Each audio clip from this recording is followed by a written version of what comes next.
All right, and we are honored, I am honored to once again have a man I consider a friend, and we talked about a year ago here, and we're going to catch up on everything short track racing because we have the Kevin Nevalainen, who works for NASCAR, and of course many of you hear NASCAR and you're thinking of the three big series, but Kevin concentrates on both dirt tracks and pavement tracks on the short track side, so it's more relatable to kind of the one to go show and some of the things we do on our podcast. So welcome, good to see you, Stud, as always.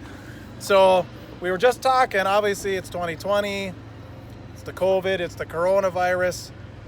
I guess, let's start off. What's the state of racing this year with everything going on? Yeah, I'll tell you what, it's probably been one of the most challenging years probably across the country that I can remember ever being involved in. I think anyone in racing could probably say that. It's just so different, really, across the country. The regulations are different everywhere. So whether that's within the state, even here in Wisconsin, a lot of tracks are open and running. But if you get to the Madison area and Dade County, it's pretty much closed. Okay. So we have a track, Madison Speedway, that hasn't been able to open yet, which is frustrating. For us, frustrating for them. It's a lot of business out there, but certainly everybody's working hard to try to keep people as safe as possible. And fortunately, with racing, we're able to be outside and we're not kind of in enclosed places. But it's tough, man. It's you hate to see kind of what's taking place out there, but tracks are struggling to try to keep going and keep people safe and putting a lot of good protocols in place, which is good. But again, it's really tough right now. Yeah, and we had talked about on our podcast in the past. One thing I don't think maybe some of the fans realize is how much tracks depend on advertising, and of course ad budgets just deflated with everything that's going on. Have you heard, or what's kind of the story on that? Yeah, it's hard because companies, whether they want to advertise and when you don't have fans, or you have limited number of fans, it's your ad dollars are different. We're in our NASCAR Weekly program. We're very fortunate. Advance Auto Parts is our title sponsor this year. It's a new sponsor, which is hard because it's a new sponsor. But they're excited that we're able to be back racing with our weekly program. But it's hard. It's hard to have those eyeballs when some tracks are limited in capacity. Some tracks are racing without fans. Some tracks are running with 250 fans. Limited, right. And the economics of that really just don't work. In short track world, it's really about fans in the grandstands. That's what the business model is built on. Big events and streaming maybe works. There's a lot of streaming options, but it's just those numbers don't work the same. It's all built on fans and promotions, and people want to be out at the races. There's no substitute for being at the racetrack. So I agree. You can watch it on TV all the time, but being at a racetrack is, that's the best entertainment you can have. So. Well, I'm glad you brought up the streaming. So where do you think, what kind of meetings have you guys had? Where do you think the sport's going to go with, some of that? That's definitely blown up. I went from having just one subscription. Now this summer I bought another 3. So I've got streaming going on all the time. Yeah. How do you think? What are they saying? You're connected. Yeah, I guess so. How's that going to affect the industry? It'll be interesting to see, but that's the future. The future is definitely streaming. Whether that's regular TV, how many people have cut out cable TV, direct TV? They're going to the pay-per-view apps. Whether it be streaming on Netflix or other things. So I think the future in racing is there. And like I said a minute ago, the at-event experience is really what racing is all about. But what we've seen and with some of our streaming stuff is it keeps people engaged. People aren't going to the races as routinely as they once were. We know that. We know that for a weekly show, you have your diehard customers or core fans are there every week. Well, other people like to do other things from time to time, right? So a streaming option for fans isn't necessarily a deterrent. It actually keeps them engaged. Somebody can tune in for 10, 15, 20 minutes, watch a feature or see what's going on. They're engaged. Oh, that's pretty neat. I'm going to go there next week. Yeah. So there's a lot of different options out there. We're working pretty closely with Speed Sport TV. On the NASCAR side, we also have Track Pass, which we stream a lot of stuff, more on our touring series. But definitely there's a lot of streaming options. There's a lot of opportunity to watch racing.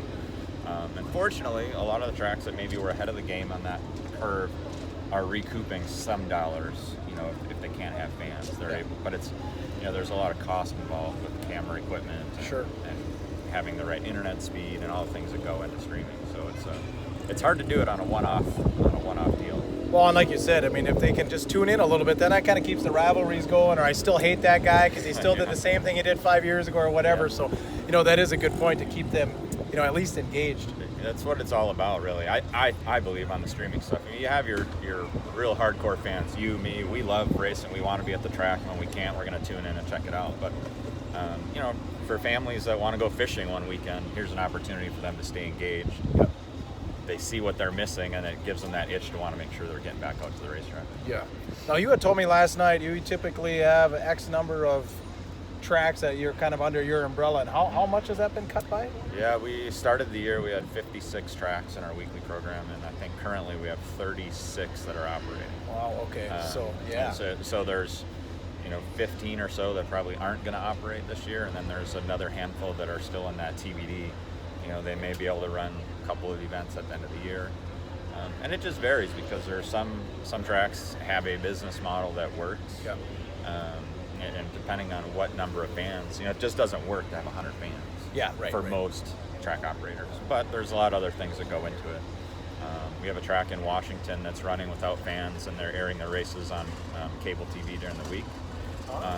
But they've got a strong contingent of sponsors where they've already got that money for the year. They wanted to give the support back to those sponsors. Right. Yeah, give them the exposure. Give them the exposure, right? So they were fortunately able to put a deal together for their television network. But it's the dollars and cents of it don't really work. Right. But it is an opportunity to get the racers out there though, and racers got equipment in their garage. They've got a $100,000 race car sitting there and the hauler and everything else. They want to use it. Sitting in the garage it's no fun, and it's a lot of money tied up. So tracks want to have those cars out there too, because you don't want drivers going out and buying boats and campers and good point. Getting out of the racing business because it's easy. It's easy to right now. You can go out and go fishing and do some of those things, and we don't want to miss in racing. We want them to. Racers are creatures of habit, and going to the track every week is what this is a culture, right? And it's and families are the same way. So you want that culture of coming to the track week in and week out.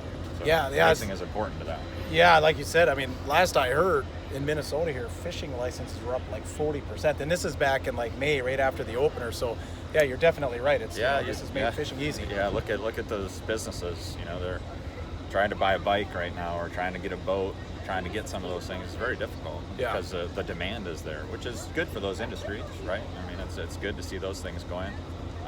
And I'm sure it is nice for people to be able to spend time with their families. I've had an opportunity. I'm not traveling as much. And it is nice to spend time with your loved ones and get a little bit, a reconnect maybe. Yeah. But it's also, you miss being at the racetrack. Typically, I don't really keep track of how many I get to a year, but I hadn't, up until going to I-80 Speedway a couple weeks ago, I hadn't been to a race since February. Oh wow! So for us to That's not have crazy people for you. out at racetracks, it's hard. So I had been out to New Smyrna Speedway and some local stuff in Florida. So we do have that opportunity. But usually I'm visiting 20, 30, 40 tracks. In a season, and to have been to one or two, it's odd for sure. Yeah, flip back to his interview last year. Tell me, I think it was you were in the hundreds, I think, last year or something. Yeah, or nights gone, at least. Nights, Yeah. Your wife, I'm sure, has the tally. It's on the fridge, right? Yeah, she probably does. Actually, Chris Steppen has, it's been interesting following him. He tells about how many different tracks he's been to. I haven't added the number of tracks I've been to across the country in a long time, but it's pretty neat to see Chris, he's 200 and something odd different racetracks.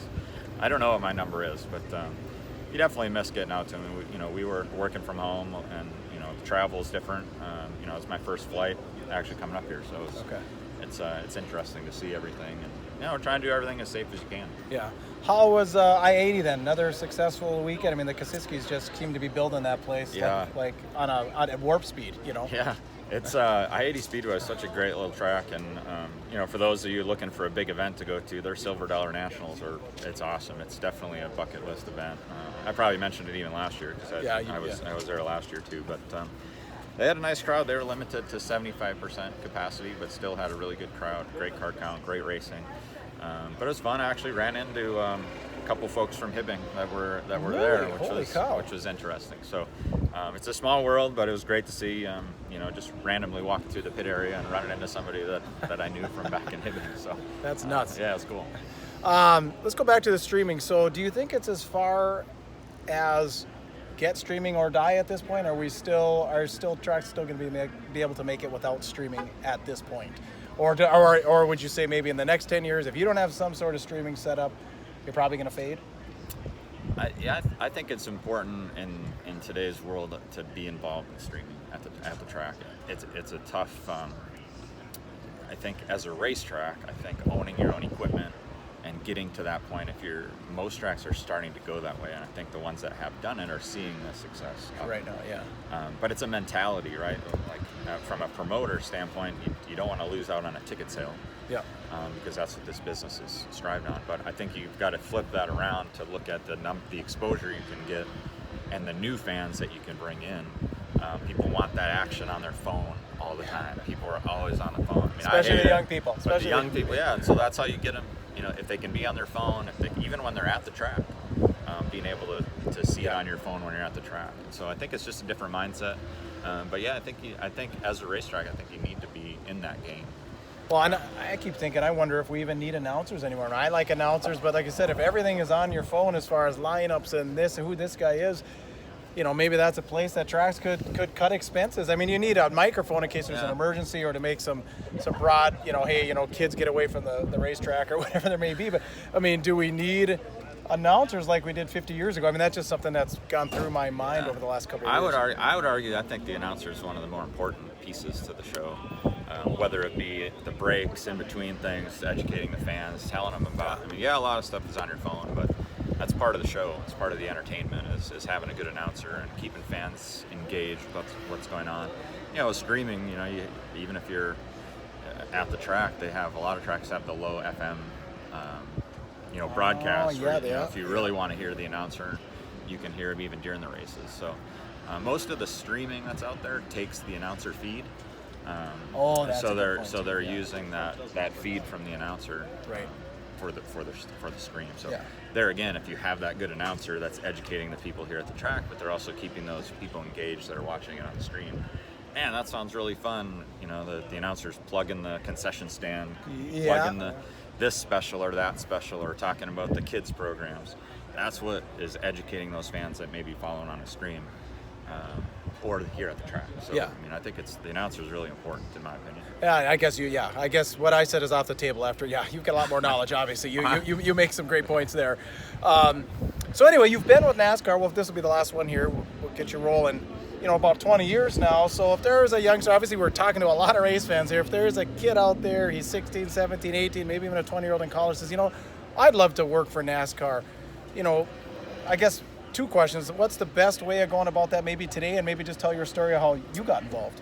A long story, so I'll try to keep it short. But I think the biggest thing you can do is try to get involved. If you have a local track in your community or in your area, try to find something that you can help at the track with. Or if it's a race team, if you're interested in the competition aspect, working on a weekly car. All these drivers out here, they need people to help them. They're always looking for help, whether it be handing them wrenches. That's how I got started. There's a guy down the street that had a race car and he fired it up at night and I heard it. Oh, what's that? Kenny Rabers, right? Kenny Rabers, yep. And I rode my bike down to the house and I started handing them tools and eventually ended up, through that relationship, met Kelly Esty and worked with Kelly for years. And that's how I got involved in motorsports. And then from there, I got a college degree in sport management and sport business. And I interned, I called all sorts of different people, and it's really about networking and experience, is trying to meet as many people as you can and learn from those interactions and keep in touch with those people. And that's how I got involved in the sport. And at the end of the day, it's about passion. You got to have a passion for motorsports. You've got to love it. It's a grind a lot of times, so just like any business, but it's a lot of fun. It's very rewarding to meet the people around the country and had a chance to visit so many racetracks. But getting involved is the biggest thing. You got to get that experience. You got to get your hands dirty and kind of learn it. And from the business side of things, it's definitely getting that sports background. whether that's business, sports business, sport management, those kinds of things, depending on what type of field you're in. That's interning at places and getting that experience. Right. That's really what will open the door is creating those networks and the relationships. That's what happened. That's how it happened for me. I don't know if I'm lucky or not or cursed. I don't know.